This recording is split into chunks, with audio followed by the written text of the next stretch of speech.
Alors on a une vision bien précise maintenant du cadre réglementaire dans lequel nous évoluons et qui va encore évoluer lui-même, on va le voir. Alors maintenant on va mettre en route le moteur. Donc comment se mettre en ordre de marche face à cette nouvelle donne? J'invite à me rejoindre Nathalie Ababou, qui est responsable taxonomie à la SNCF, Sylvie Bénard qui est fondatrice de la Dame à la licorne. Vous allez nous expliquer, madame, que vous accompagnez les entreprises dans l'élaboration de leur stratégie environnementale et durable, notamment. Je rappelle que vous avez dirigé l'environnement chez LVMH et que vous présidez aujourd'hui Paris Good Fashion. Et Philippe Tesser également avec nous. Philippe Tesser qui est en visioconférence, qui n'a pas pu être avec nous aujourd'hui et que nous remercions d'être avec nous en ligne. Et je ne sais pas, nous allons peut-être avoir la projection sur l'écran. Philippe Tesser, est-ce que vous nous entendez? Et on le voit, très bien. Alors, je n'ai pas de retour. Oui, bonjour monsieur, merci d'être avec nous. Je vous entends bien. Vous êtes directeur financier de Fleury Michon. Alors, vous restez avec nous. Vous nous entendez bien, c'est ce que vous êtes en train de nous confirmer. Donc, nous restons en ligne. Je vais vous donner la parole dans quelques instants. Chacun des trois intervenants, vous allez avoir 4 minutes un petit peu pour un propos liminaire, donner votre idée principale par rapport à la thématique de la table ronde. Et ensuite, je reviendrai vers vous, chacun des trois, pour quelques questions. Nathalie Ababou, la taxonomie verte, comment le sujet est arrivé à la SNCF finalement? Expliquez-nous un petit peu comment ça s'est passé, comment ça marche.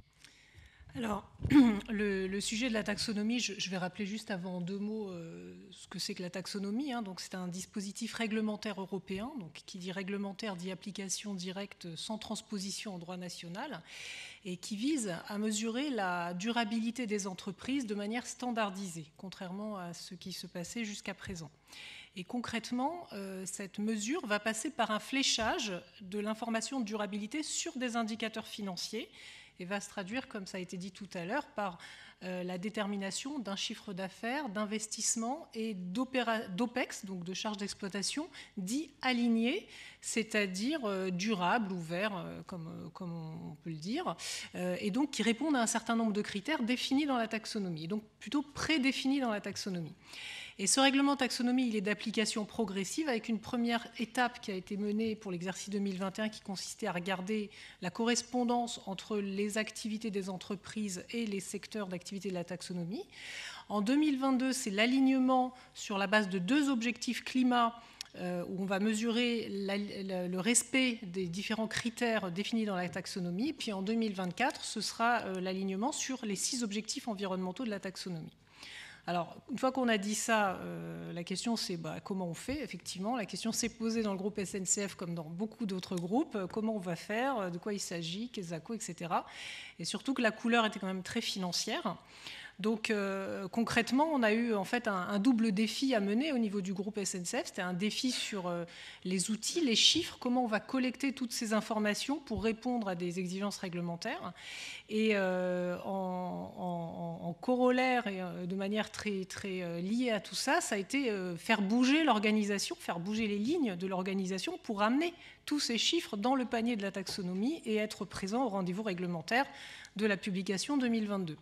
Donc je dirais qu'il y a eu un double défi au niveau du groupe, à la fois un défi technique sur les chiffres, mais aussi un défi humain qui était de faire bouger les lignes dans l'entreprise pour que tout le monde se mette en ordre de bataille, et notamment les financiers, sur les questions de la taxonomie. Alors très concrètement, il a fallu monter une équipe projet pour porter le sujet, parce que ce n'est pas un sujet qu'on traite sur un coin de table quand on a le temps. Et il fallait donner une légitimité à cette équipe projet pour qu'elle soit soutenue par une ligne managériale solide, aussi bien au niveau financier que RSE. Et après, tout le sujet, ça a été de mener ce projet tout au long de l'année en allant monter un réseau de correspondants et de référents taxonomiques qui allaient pouvoir nous alimenter en chiffres et en informations de façon à produire ces différents indicateurs. Alors vous allez nous expliquer tout ça en détail, effectivement. Là, on va rentrer concrètement dans la machine. Sylvie Bénard, alors cette fameuse réglementation, je rappelle que donc vous avez fondé la Dame à la licorne, vous accompagnez les entreprises dans la mise en place justement de tous ces process. Réglementation, à vos yeux, c'est Alors, quand on dit réglementation, c'est automatiquement une contrainte, mais est-ce que le mot n'est pas trop fort finalement? Parce que quand on a besoin de s'organiser, quand on est obligé, quand on est contraint, bah, finalement, ça permet d'avancer. Est-ce que c'est si contraignant que ça, la réglementation? Alors, c'est évidemment une forme de contrainte, mais la question, c'est de se poser pourquoi il y a cette réglementation. Et si vous me permettez, je vais remonter un tout petit peu à la base, qui est pourquoi est-ce qu'on fait tout ça? Et pourquoi est-ce qu'on fait tout ça? C'est pour une question de développement durable. Et quand je parle de développement durable, je ne parle pas de l'espèce de chose molle qu'on en a fait aujourd'hui. Je retourne à la définition stricte Brundtland 87, qui est que le développement durable, c'est un mode de développement qui répond aux générations présentes sans compromettre la capacité des générations futures à répondre là. Et nous, dans les pays du Nord, on s'arrête là. Et ce n'est pas ça, le développement durable. Il y a deux choses derrière. Et ça, c'est les deux choses que vous retrouvez quand vous allez dans les pays du Sud. C'est le concept de besoin, et plus particulièrement des besoins essentiels des plus démunis à qui on accorde la plus grande priorité. Et qu'on arrête de me dire que le développement durable, ce n'est pas du social. Si cette phrase-là, elle n'est pas sociale, qu'est-ce qu'elle est? Et l'idée des limitations que l'état de nos techniques et de notre organisation sociale impose sur la capacité de l'environnement à répondre aux besoins actuels et à venir. Et qu'est-ce qu'elle dit, cette phrase-là? Elle dit qu'il faut, c'est ce qu'on appelle la durabilité forte, c'est qu'il faut préserver les trois capitaux. Il faut préserver les capitaux, évidemment le capital financier, le capital humain et le capital environnemental. Et pas ces fameux trois cercles que vous voyez partout où il y a de la substitution. Donc le développement durable, c'est quelque chose d'extrêmement fort. Quand on sait que le pays qui utilise le plus de planètes actuellement, c'est le Qatar, 9 planètes, hein, et il faut qu'on arrive tous à une planète. Là, c'est la question des pays du Nord.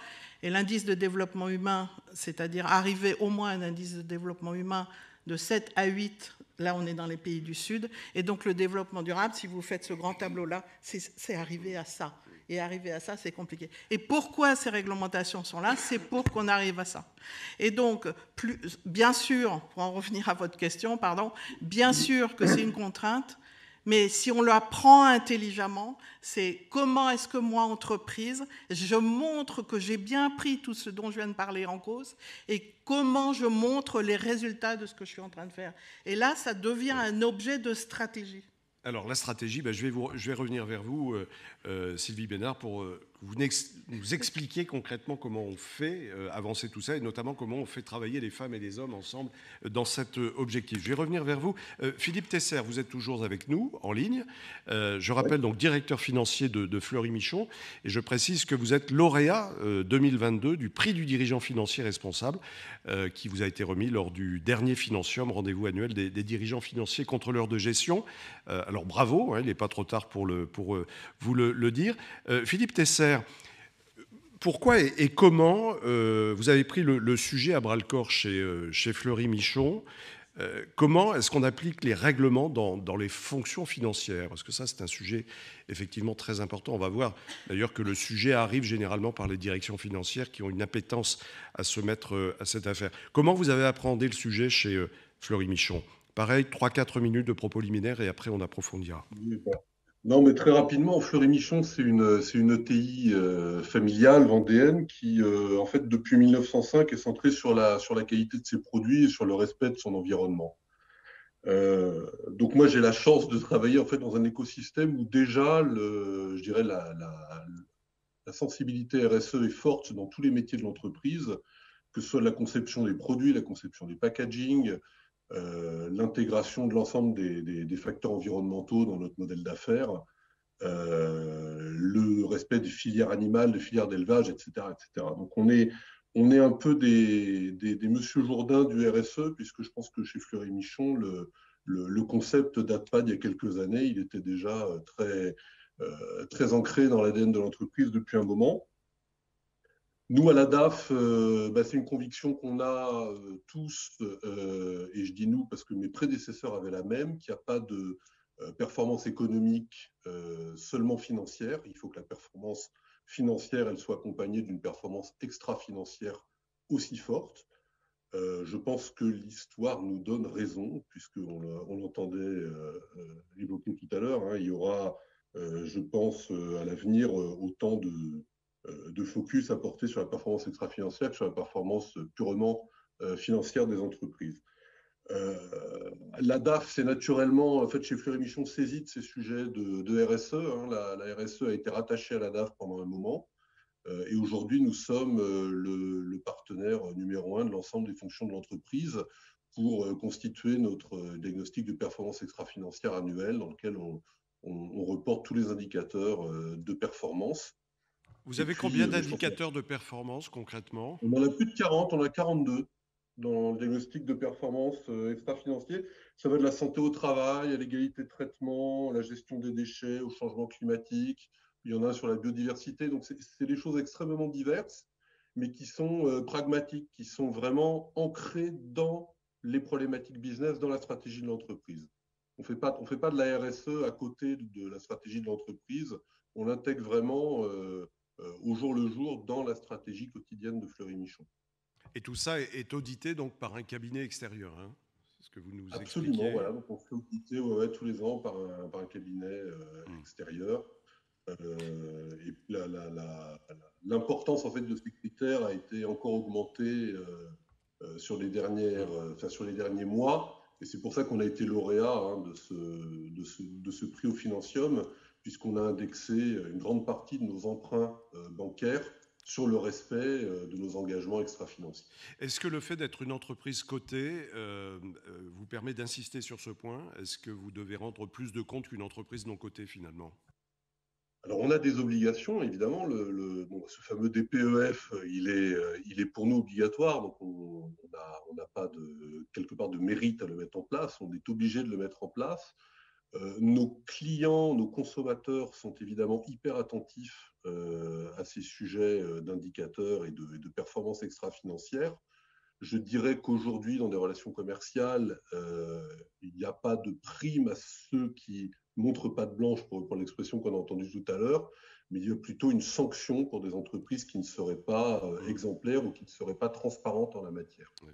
Donc, quand on est coté, quand on est visible dans les relations commerciales avec la grande distribution, eh bien, il est pour nous très important d'être extrêmement transparent et de donner la lecture sur l'ensemble de notre performance extra-financière. Merci Philippe Tesser, vous restez avec nous bien sûr. Alors je vais revenir à la taxonomie avec vous Nathalie Ababou. Vous nous disiez tout à l'heure, je crois, que tout ça arrive finalement par le biais de la direction financière. Il y a une forte demande de la part du directeur financier, savoir comment ça marche. Pourquoi cette appétence finalement? Et puis qu'est-ce que ça vous apporte, cette taxonomie verte? Alors, expérience SNCF bien sûr. Oui. Merci. Alors, déjà, ce que je voudrais dire, c'est que, je ne vais pas faire la publicité, mais le ferroviaire, ce n'est pas une nouveauté, que c'est quand même un modèle d'entreprise qui est déjà plutôt engagé en matière de développement durable, avec un mode de transport faiblement carboné. Et pour ceux qui s'intéressent, il y a eu un colloque l'année dernière d'une association qui disait que le ferroviaire, c'est 200 ans de RSE. 200 ans de RSE avant que ça s'appelle la RSE, mais il y avait déjà cette préoccupation d'éviter les fumées et de participer à l'aménagement du territoire. Alors après, ça ne fait pas tout, hein, c'est pas parce que le modèle est lui-même déjà bien installé dans quelque chose qui est durable que pour autant tout va être aligné et au vert à 100%. C'est plus compliqué que ça. Alors, donc, il y a déjà cette sensibilité de par le modèle d'affaires. Il y a des engagements de la direction RSE du groupe qui sont assez forts, hein, comme la réduction de 30% des émissions de gaz à effet de serre sur le transport, sur ce qui reste encore carboné dans le transport, 50% sur l'immobilier. Et donc, tout ça, ça a rencontré la taxonomie. Et alors, du coup, la question, c'était, mais comment on va faire pour articuler finalement une stratégie RSE qui est déjà engagée au niveau du groupe, avec un modèle d'affaires qui est déjà bien installé, avec ces indicateurs taxonomie qui vont faire parler des chiffres financiers sur ces engagements-là. Donc, comme je le disais, tout le sujet, c'est déjà de lancer le projet, d'organiser le travail des équipes, de monter un réseau de référents, parce que le groupe SNCF, c'est beaucoup de monde dans les directions financières, avec beaucoup de sociétés. Il ne s'agissait pas au niveau central d'aller faire le travail à la place des contributeurs, mais il fallait amener les contributeurs à nous donner des chiffres, parce que tout ça, ça allait participer à la sensibilisation et à la dissémination de l'information sur la taxonomie. On a fait aussi un gros travail de sensibilisation à travers et la collecte des chiffres et des présentations générales sur ces sujets-là. Et on a eu aussi un gros travail pour nous-mêmes au niveau de l'équipe projet pour comprendre les textes de la taxonomie. Donc, on ne va pas sous-estimer la difficulté de l'exercice. Et puis il y a eu aussi un gros travail de co-construction avec les équipes, c'est-à-dire qu'il ne s'agit pas d'arriver avec des solutions toutes faites de fléchage et pour faire parler les chiffres et mettre du vert dans des chiffres financiers. Il fallait travailler avec des équipes de business unit pour qu'elles nous donnent les informations, fassent des propositions et qu'on itère de façon intelligente pour co-construire des indicateurs qui leur parlent. Donc je dirais qu'à l'arrivée, il y a eu plusieurs aspects. Il y a eu le facteur déjà un peu historique sur le modèle d'affaires du ferroviaire. Il y a eu la mobilisation de la direction RSE et puis une montée en puissance progressive des financiers sur ces questions. Avec une direction financière qui au début était un peu suiveuse de la RSE et puis qui progressivement s'est investie sur ces sujets-là jusqu'à en faire son sujet parmi d'autres et à envisager pour la suite de regarder les indicateurs taxonomie comme le niveau de chiffre d'affaires ou la MOP. Alors justement, concrètement, Sylvie Bénard, donc Nathalie Ababou là, nous dit qu'il faut qu'on travaille en équipe de plus en plus. Est-ce que c'est facile de faire travailler les équipes, non plus en silo, mais en transversal? En fait, toute la difficulté dont on se parle aujourd'hui, c'est la patte humaine, en fait. Tout ça va fonctionner si effectivement les comportements, les vocabulaires, les modes de fonctionnement changent, et en particulier dans les entreprises, on casse les silos. Et d'une certaine manière, là, on a une obligation de casser un silo, qui est le silo entre la RSE et la direction financière. Il faut absolument se mettre à travailler ensemble. Alors moi, j'ai eu la chance, quand j'étais chez LVMH, d'avoir une direction financière qui était très, très porteuse du sujet. Et quand je discute avec mes collègues, c'est souvent le cas, parce que je pense qu'il y a en commun la vision du long terme de l'entreprise, qu'elle soit en mode de fonctionnement, et de la minimisation des risques et de la maximisation des opportunités. C'est des sujets qu'on a en commun. Après, il y a les questions du vocabulaire. Il y a la question du vocabulaire impact. Exemple du mot impact. Je suis une entreprise à impact. Moi qui suis ingénieur environnement, ça veut une entreprise qui fait beaucoup de mal à la planète. Alors qu'elle veut dire un impact positif. Donc il y a tout ce travail d'appropriation du vocabulaire qui semble rien, mais qui est tellement essentiel à ce qu'on fonctionne ensemble. Ensuite, il y a quand même des sujets de base, il y a des bases de sujets environnementaux qu'il faudrait que tout le monde connaisse. Exemple, ça me fait hurler d'entendre décarbonation, société sans carbone, post-carbone, etc. Vous êtes tous faits de carbone. Donc, une vie sans carbone, c'est un monde sans carbone, c'est un monde sans vie. Parler des réductions des émissions de gaz à effet de serre, parler de BGESM, on dit un bilan des émissions de gaz à effet de serre, pas de bilan carbone. Ne parlez pas de société post-carbone. Par pitié, vous êtes en train de tuer la vie. Donc, voilà, c'est des choses, c'est des tout petits exemples, et je pourrais vous en citer. Et c'est par la compréhension, se frotter, comprendre l'un l'autre, faire de la formation, parce qu'on ne peut pas non plus en vouloir. Les gens qui ont 35, 40, 45 ans aujourd'hui, ils sortent d'école où c'est des sujets, ils n'ont jamais été abordés. Donc, je pense qu'il y a un devoir absolument d'acculturation à l'intérieur de l'entreprise. Moi, j'avais créé une académie de l'environnement, de manière à ce que tout le monde, de haut en bas, ait ces briques de base pour être au moins sûr qu'on se comprend. Alors, Sylvie Bénard, est-ce que c'est facile aujourd'hui d'entraîner le dirigeant vers cette vertu? Alors, le dirigeant, je vais dire que c'est presque le plus facile. C'est presque le plus facile. Ce sont des gens qui comprennent vite, tout de suite. Ils percutent. Si vous leur expliquez les risques, les opportunités, comment cette matière-là, ils ne vont plus l'avoir, ils ne vont plus pouvoir faire croyez-moi, après, c'est le ventre mou. C'est les N-1 le problème. Mais monsieur. Est-ce qu'il y en a beaucoup dans la salle? Je ne vous demanderai pas de lever la main. Mais je l'ai vu tellement là où j'étais et là où quand je rencontre des clients aussi maintenant, c'est le président ou la présidente, bien sûr, et mais on n'a pas l'argent, le directeur financier, on n'a pas l'argent, RH, on n'a pas les ressources, directeur des opérations, mais on n'a pas les sites, etc., etc.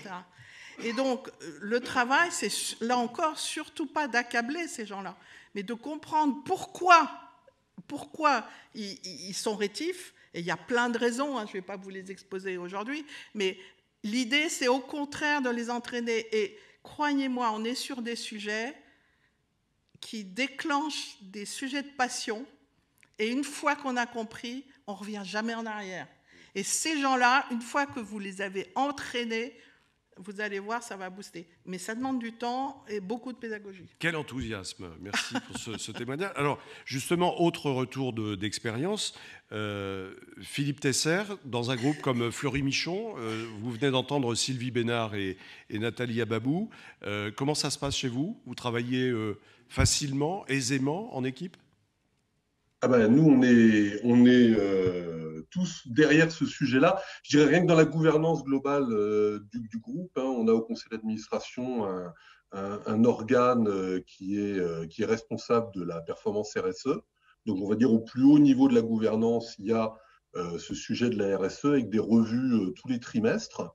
En COMEX, nous avons également maintenant une direction RSE. Alors, j'ai dit que c'était rattaché à la finance historiquement, mais on l'a détaché pour en faire une vraie direction autonome qui revoit tous les projets de l'entreprise tous les mois avec des porteurs de projets.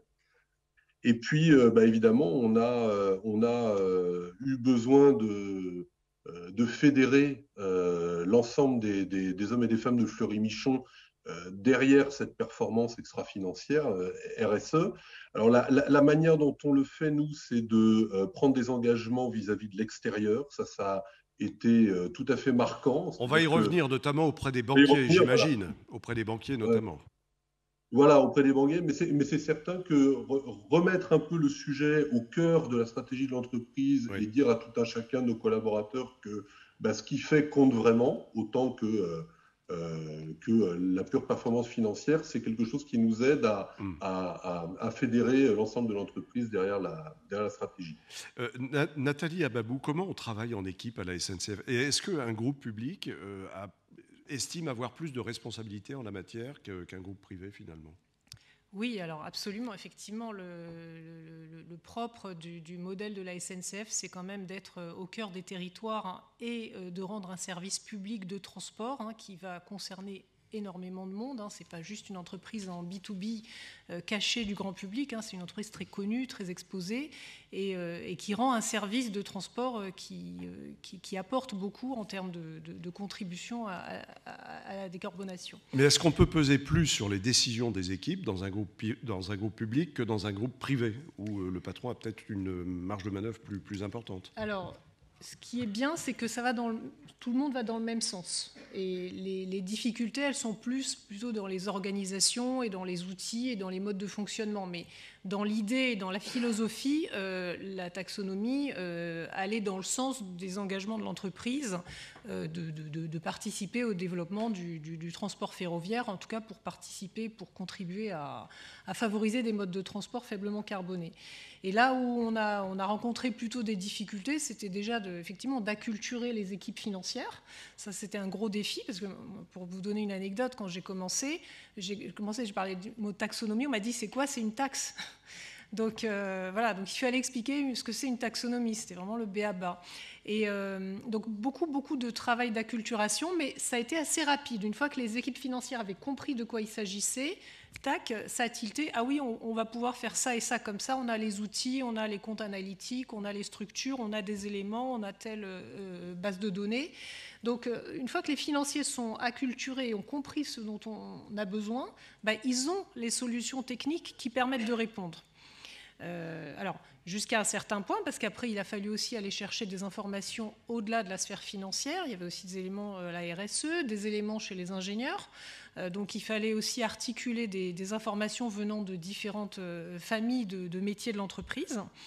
Et donc, finalement, ce qui arrive au bout, c'est qu'un des apports très importants de la taxonomie, au-delà des indicateurs en pourcentage qui vont sortir là dans quelques jours, qui vont donner des métriques dans les différents secteurs, c'est d'avoir fait travailler les gens ensemble.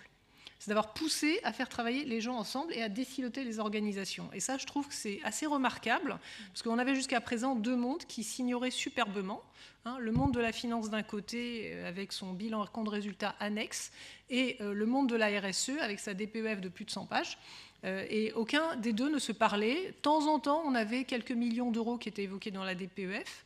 Dans l'autre sens, rarement, des éléments sur les émissions de GES dans la partie financière.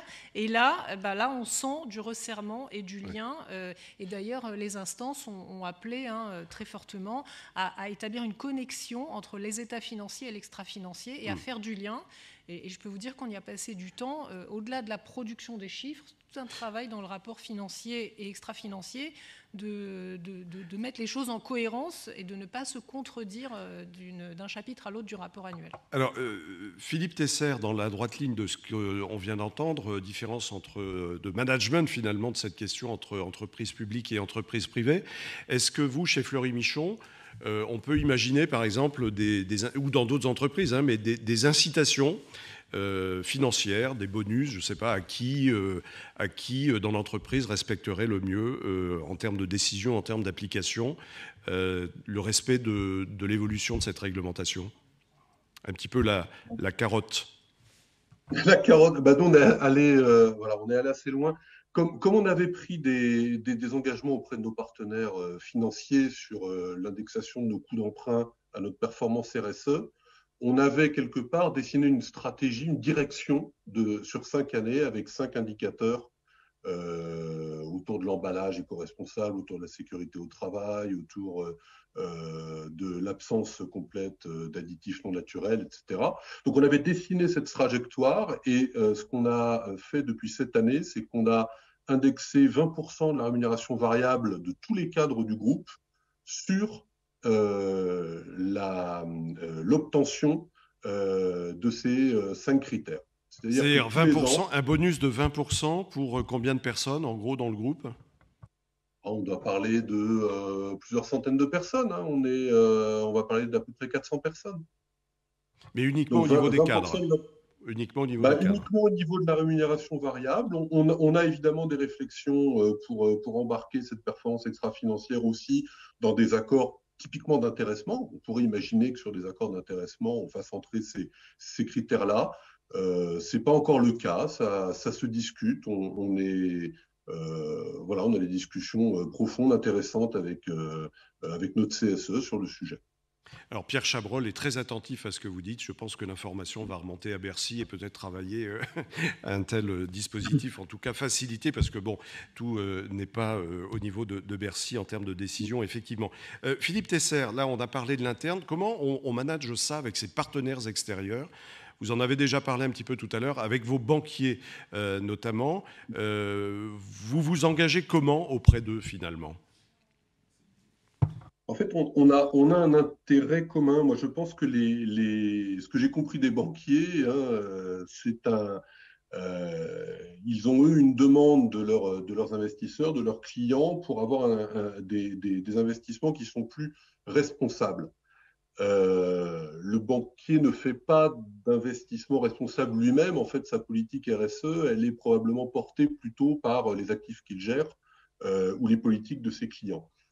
Et donc, on a tout de suite trouvé un terrain d'entente avec nos partenaires autour de cet engagement, de cette trajectoire d'amélioration de notre performance extra-financière. La manière dont on a concrétisé cela, c'est qu'on a revu nos contrats de prêt, donc des gros contrats de prêt de plusieurs dizaines de millions d'euros.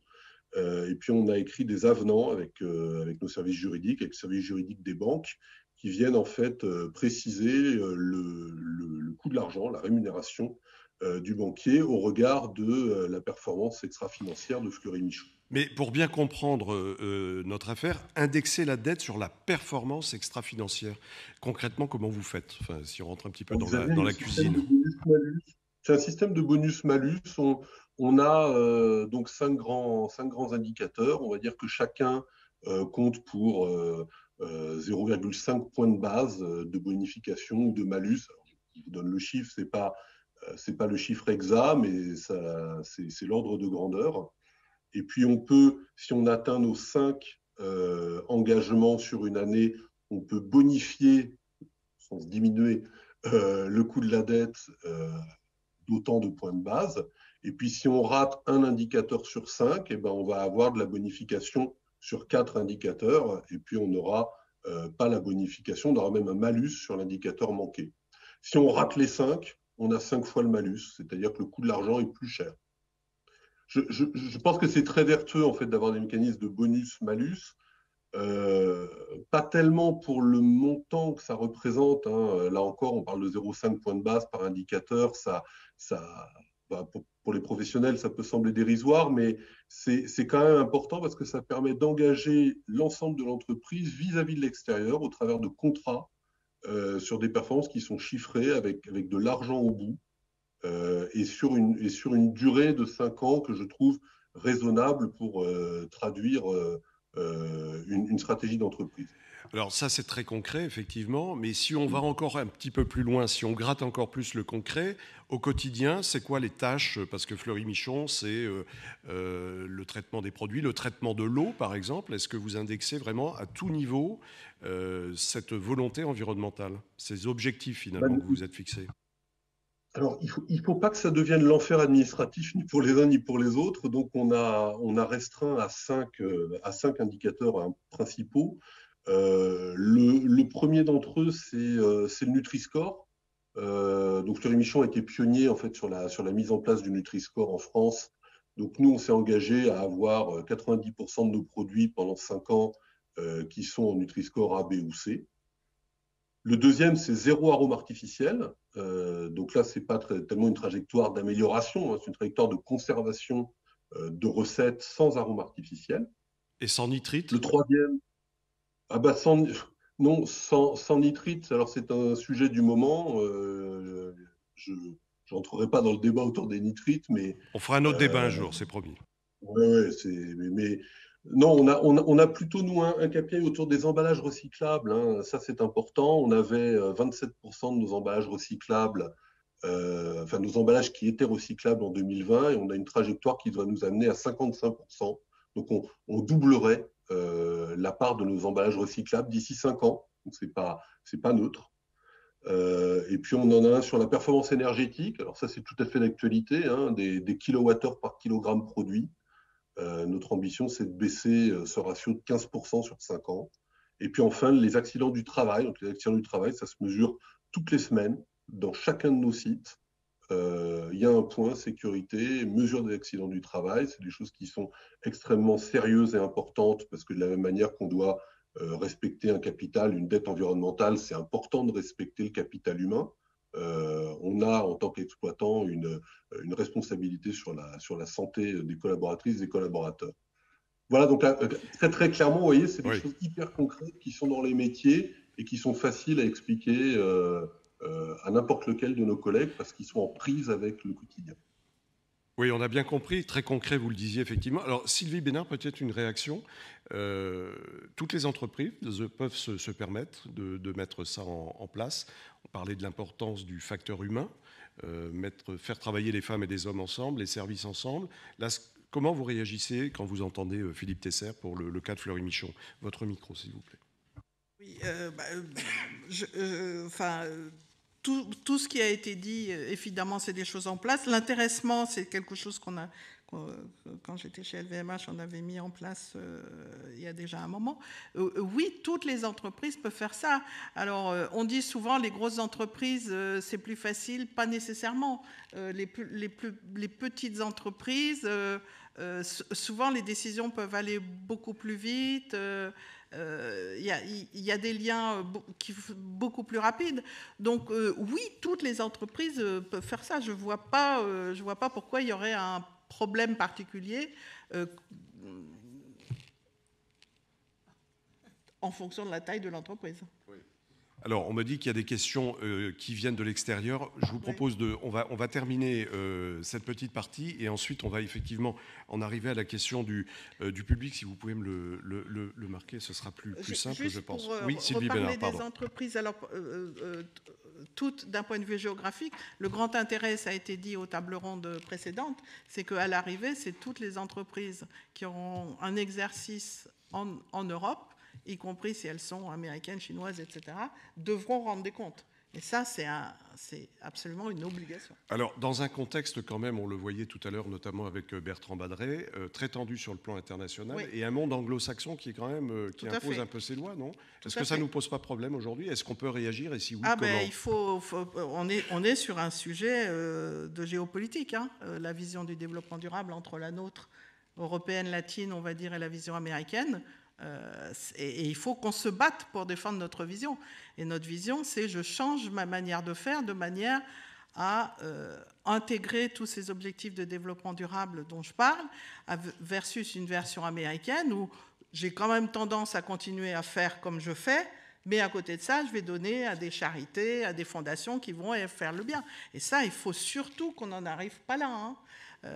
Pour moi, les sujets de mécénat ne sont pas dans les choses dont on parle aujourd'hui. C'est quelque chose à côté. C'est quelque chose à côté. Et Bicorp, hein, moi je suis une anti-Bicorp, hein, je le dis très clairement. Bicorp, c'est une vision que dans un monde où on peut licencier quelques centaines de salariés par un SMS, les entreprises qui fassent mieux que ça, on les met en avant, très bien. Tant mieux. Mais quand on a un droit du travail en français et que vous respectez le droit du travail et immédiatement vous avez point Bicorp, quel est l'intérêt? Deuxième grand sujet, c'est quand même des entreprises qui envoient quelque part aux États-Unis l'intégralité de leurs données. À qui? Qui va les traiter comment? Hein? Et ça, il y a un excellent article très récemment dans la revue je peux pas vous aider. De renseignement militaire, qui prouve que quand même le sujet est super important quand ça arrive à ce niveau-là et qui explique tout ça. Et ça, c'est même pas de la réglementation. Les entreprises, elles plongent dedans. Et comment on peut faire? Qu'est-ce qu'on peut faire? Alerter, réfléchir et mettre ce niveau-là à des niveaux vraiment stratégiques. On a une vision latine, européenne du développement durable. Il faut absolument la protéger. Bien, merci pour ces témoignages. Chose promise, chose due. Vous avez la parole et ensuite on enchaînera sur un autre sujet très important, c'est notamment la méthode CARE, hein, comptabilité adaptée au renouvellement de l'environnement. Je demanderai peut-être d'ailleurs à Madame Ababou, en guise de transition vers la table ronde suivante, de nous expliquer ce qu'il en est. Alors, question. Je crois qu'il y a beaucoup de sujets à la fois de réflexion et sur lesquels vous pouvez interroger nos intervenants. Monsieur Tesser est avec nous en ligne et peut-être faire part également de vos propres expériences en la matière. Qui souhaite intervenir ou poser une question? Voilà, c'est toujours... Voilà, monsieur, eh bien, on va vous apporter un micro. Vous êtes déjà intervenu tout à l'heure. Vous allez simplement nous rappeler si d'autres personnes sont arrivées. Vous présentez très rapidement et posez votre question. Merci. Donc, Bertrand de Gardel, pardon, et je suis entrepreneur et en même temps professeur dans une école d'agriculture. Et j'avais une question pour Philippe Tesser. Alors, vous avez parlé beaucoup de la partie aval, mais vous n'avez pas parlé de la partie amont, notamment avec la disparition progressive du nombre d'exploitations agricoles en France, d'exploitants agricoles. Et quelle va être votre politique avec le problème des nitrates auquel vous n'avez pas répondu? Est-ce que vous allez acheter la matière première qui est le porc en Pologne ou dans d'autres pays qui ne sont pas forcément respectueux de la durabilité? Voilà, c'est une question ouverte. Voilà, et pardon d'avoir lancé le débat sur les nitrites. Philippe Tesser. C'est de ma faute. C'est de ma faute. Non, vous en faites pas. Les nitrites, c'est évidemment un produit de charcuterie qui est traditionnel pour la conservation. Je pense que les charcutiers ne mettaient pas de nitrite pour le plaisir. C'est quand même avant tout une affaire de santé publique. On peut aujourd'hui limiter la présence de nitrite. On a d'ailleurs, nous, un produit qui est complètement sans nitrite, zéro nitrite. Le jambon, il est gris. Voilà, il n'a pas du tout cette couleur rose. Donc, c'est un produit qui est oui, vraiment, vraiment sans aucune présence de nitrite, qui a un excellent taux de réachat hein, et rencontre son public. Juste, il se conserve un petit peu moins longtemps. Donc, il manque par là même quelques objectifs de conservation de la charcuterie au fond du frigo. Mais c'est vraiment un autre sujet. Si le nitrite présente un quelconque risque, et il y a des conclusions qui sont en cours, c'est lors d'une consommation importante.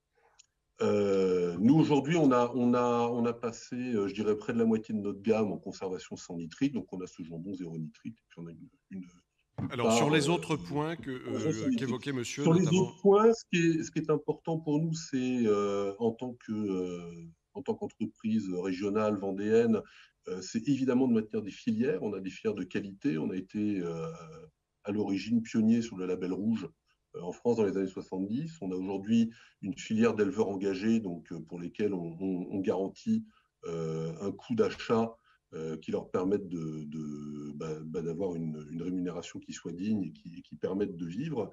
On est également acteur des filières bio. On est même en joint venture sur une ferme bio où on est partenaire à 50%.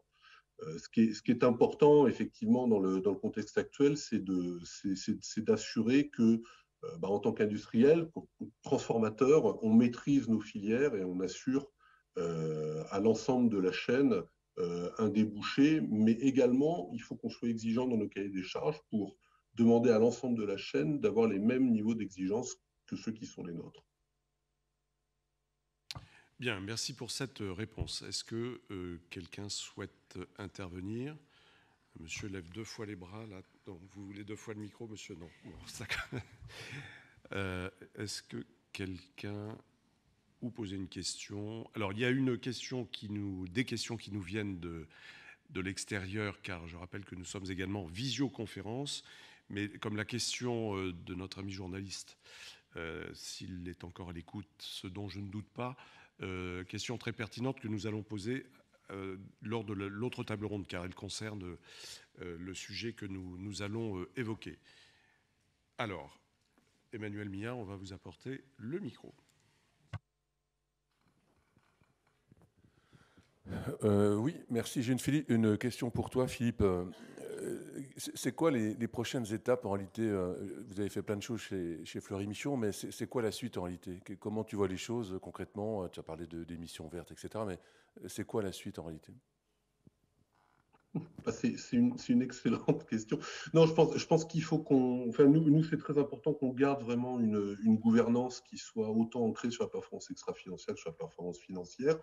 On peut le faire parce qu'on a un groupe familial, donc vraiment inscrit dans la durée avec une vision à très long terme.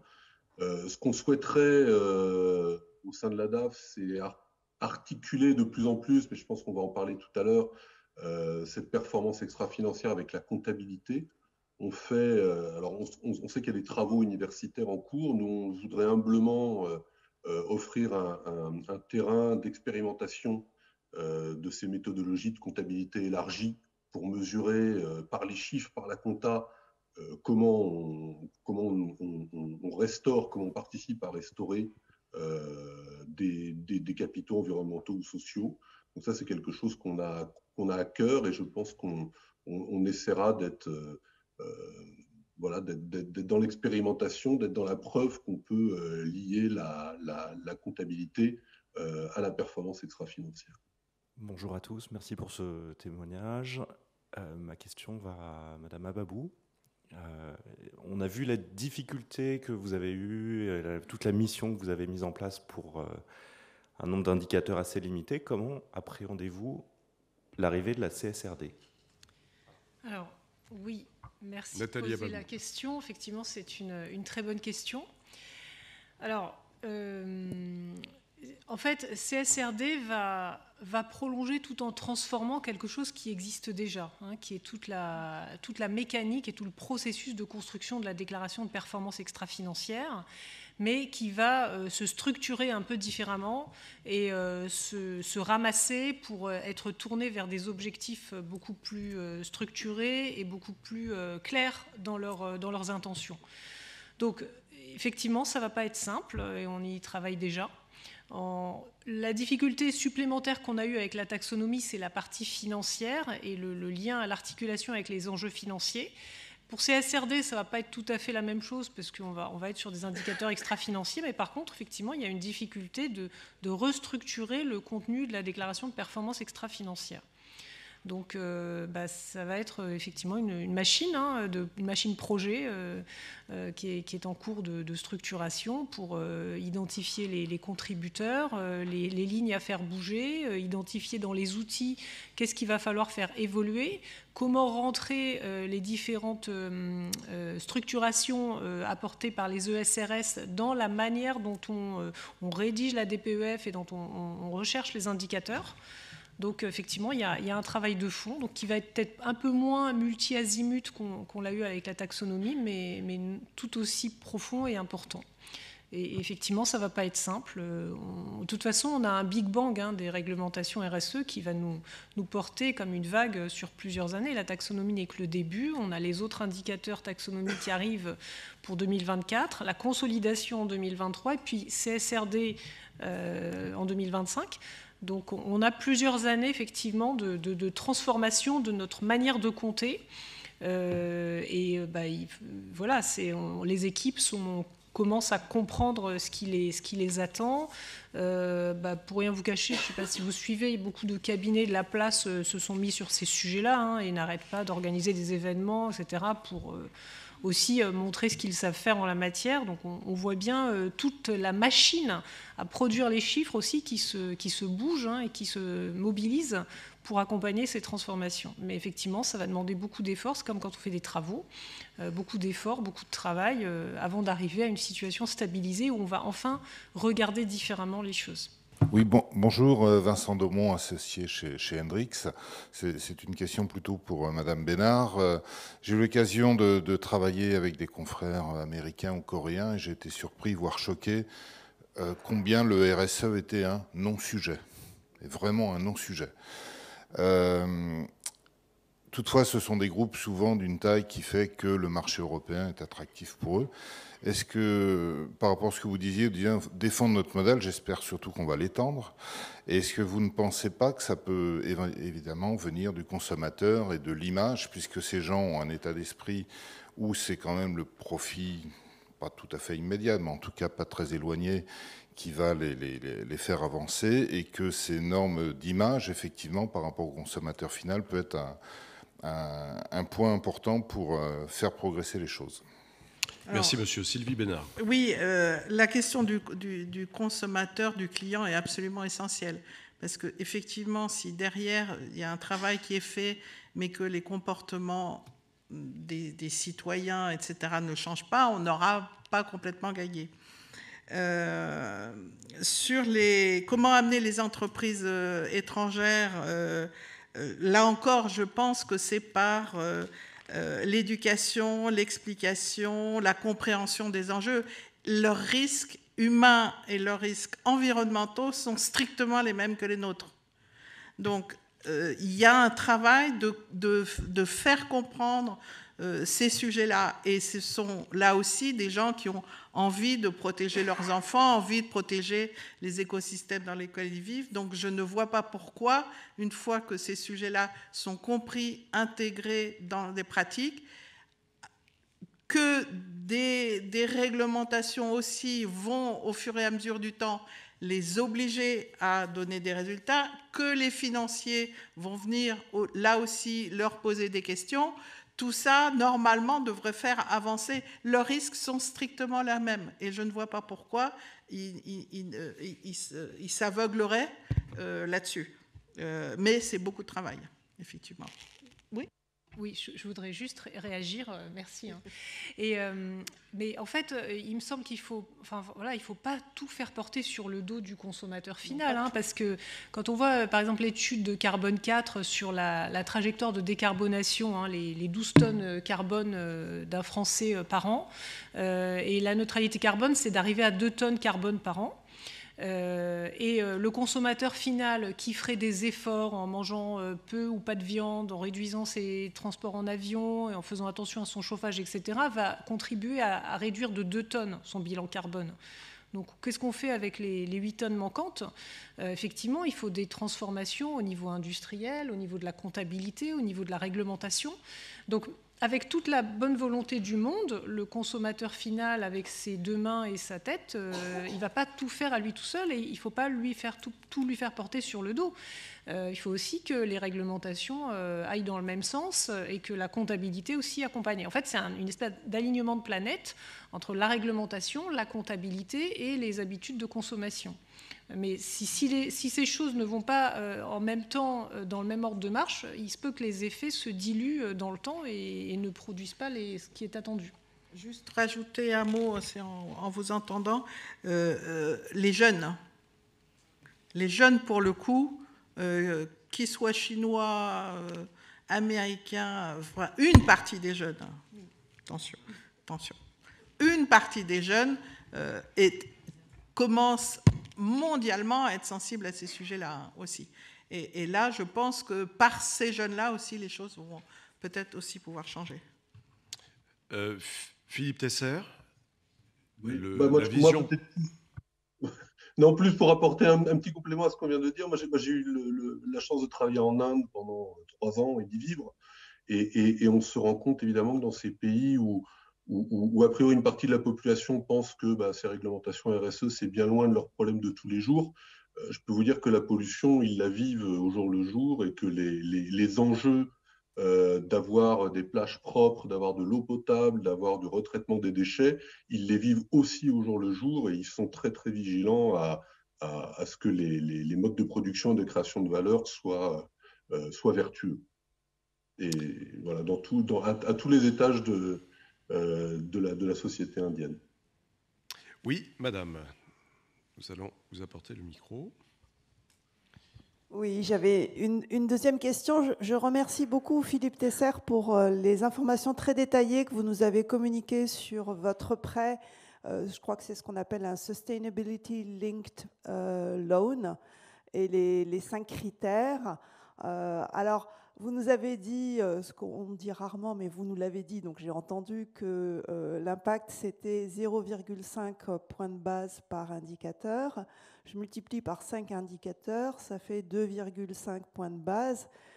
C'est pas beaucoup.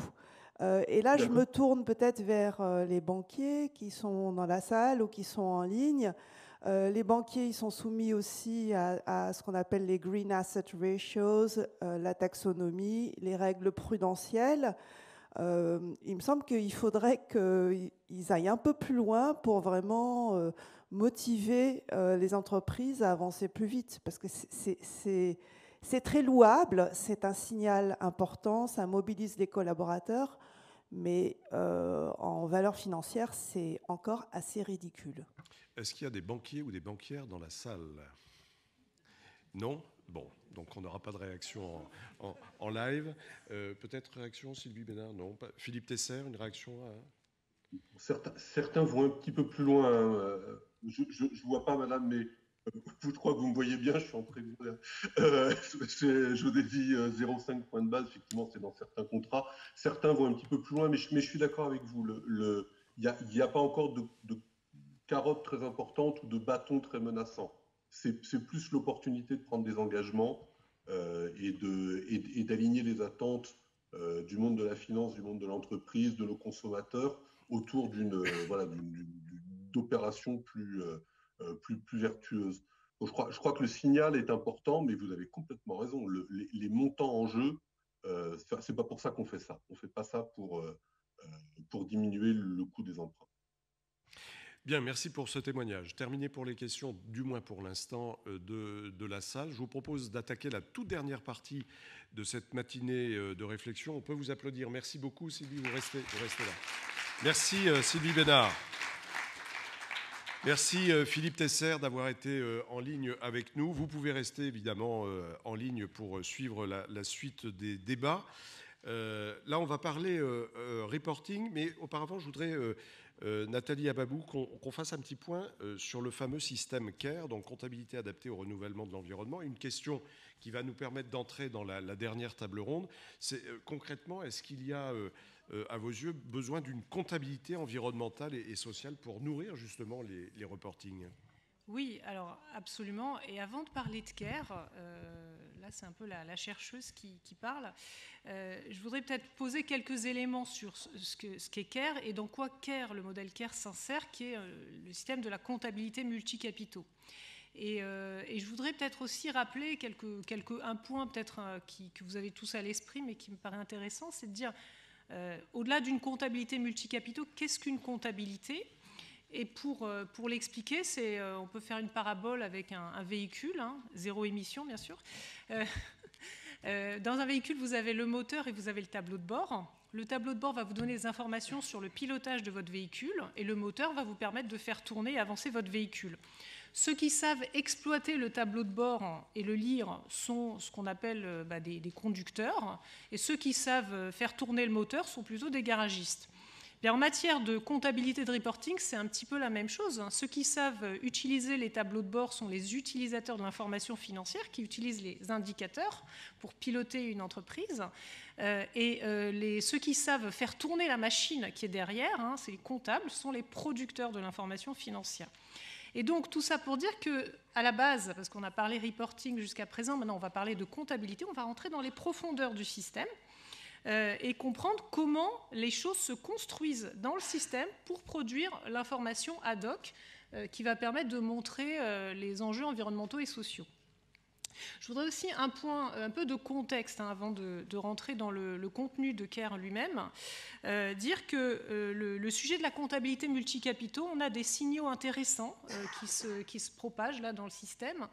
J'ai vu lors d'une présentation d'un grand cabinet d'audit de la place sur la taxonomie qui présentait les différentes réglementations en cours d'évolution et qui disait dans une de ses conclusions, aujourd'hui on a la taxonomie, demain on a la CSRD et après-demain on a la comptabilité multicapitaux. Donc les grands cabinets de la place intègrent déjà cette donne-là dans leur réflexion, dans leur prospection. Et un autre élément de manifestation d'intérêt qui me paraît intéressant, c'est que l'étude sur les 2023 pour les directions financières qui a été menée auprès de 250 DAF fait apparaître qu'à peu près une entreprise sur 5 envisage éventuellement la mise en place d'une comptabilité multicapitaux. Voilà, pour vous donner quelques éléments de contexte sur comment les entreprises et les cabinets d'audit commencent à se saisir du sujet et à en parler. Et aussi pour dire quand même qu'on n'est pas sur des sujets qui sont nouveaux pour autant, on est sur des sujets qui sont très anciens. Et pour la petite anecdote, en préparant cette table ronde, je suis retombée sur ça, qui est la revue française de comptabilité, qui traitait de comptabilité de l'environnement. Ce numéro date de 1995. Voilà, elle avait été établie par l'Ordre des experts comptables à l'époque, avec beaucoup d'articles de recherche très intéressants sur les différents modèles et la différente façon de représenter les choses. Et ça remonte encore plus loin en arrière, avec depuis les années 70, le sommet de Rome, où on commençait à se poser des questions sur la mesure de la richesse. Donc tout ça pour dire, voilà, CARE, dont on va parler, s'inscrit dans une continuité historique sur les modèles de comptabilité environnementale et sociale, qui est assez ancienne, mais qui commence maintenant tout juste à sortir et à arriver aux oreilles du grand public, mais on en parle depuis assez longtemps. Et après, avant de passer la parole sur le contenu de CARE, proprement dit, je dirais qu'une comptabilité multicapitaux, ce qu'elle a aussi comme force, comme importance, c'est que là où la comptabilité financière est limitée aux enjeux financiers, elle va montrer des enjeux environnementaux et sociaux. Et pour le dire avec une parabole, la comptabilité financière, c'est comme si elle montrait un point, alors qu'on vit dans un monde à 3 dimensions. Donc une comptabilité multicapitaux a vocation à montrer ces 3 dimensions. et à ne plus faire des entreprises des points satellisés par rapport aux écosystèmes et à l'humanité, mais à les insérer de manière beaucoup plus claire dans qu'est-ce qu'ils impactent et quelles sont leurs conséquences sur les systèmes, les écosystèmes et l'humanité. Merci beaucoup. Vous restez avec nous parce que vous allez intervenir dans un instant. Et puis, on aura tout à l'heure le témoignage très important, le regard de M. Bonifay, Fabrice Bonifay, qui viendra nous donner un témoignage assez, je dirais, percutant. Pour avoir préparé un petit peu l'affaire avec le président de C3D. Voilà, je ne vous en dis pas plus, mais ça va détonner par rapport à tout ce qu'on a dit, tout ce qu'on vient de dire et tout ce qui reste à faire.